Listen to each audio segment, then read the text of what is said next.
Hello mga katumada Chika Friendship. Nandito po kami sa convenience store ng aking anak at bibili kami ng smoothie. At ang kanya pong napili ay blueberry yogurt smoothie. Yan. Tatapat nyo lang po yan sa machine para maging maipasok nyo at gagawin niyang smoothie. Pindot-pindot lang po mga kababayan. At kusa na siyang mag-mimix.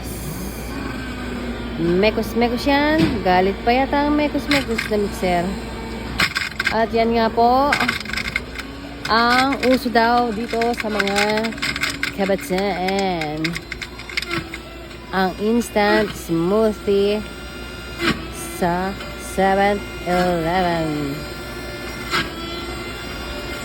Oh, diba? Ang sarap niyan.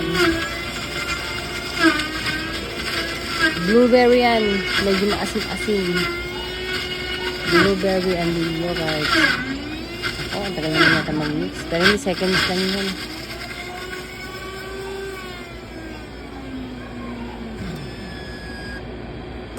Oh, diba? Yan na po ang inyong smoothie.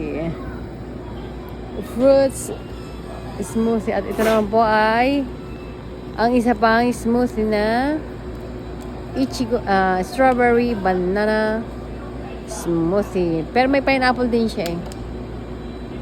Oh, itinapat yung barcode. Itinapat yung barcode. Ibig sabihin okay na siya. Tatanggalin nyo lang takip.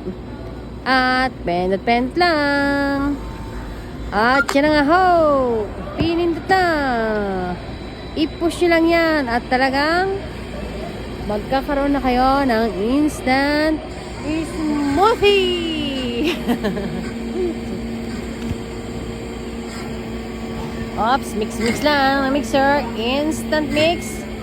At meron na kayong instant smoothie. Tama-tama yan, magkasama rin dito sa Japan. Kaya kailangan ng mga fruit smoothie. Huwag niyo kakalimutan, pag pumunta kayo ng Japan, dito sa 7-Eleven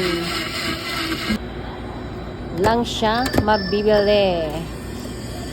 Pero depende sa sa 7-Eleven. May 7-Eleven talagang may tinda niyan, merong wala. At yan na, meron kaming instant smoothie. Blueberry and banana strawberry. At yan lang po mga kababayan. Matani, sayonara.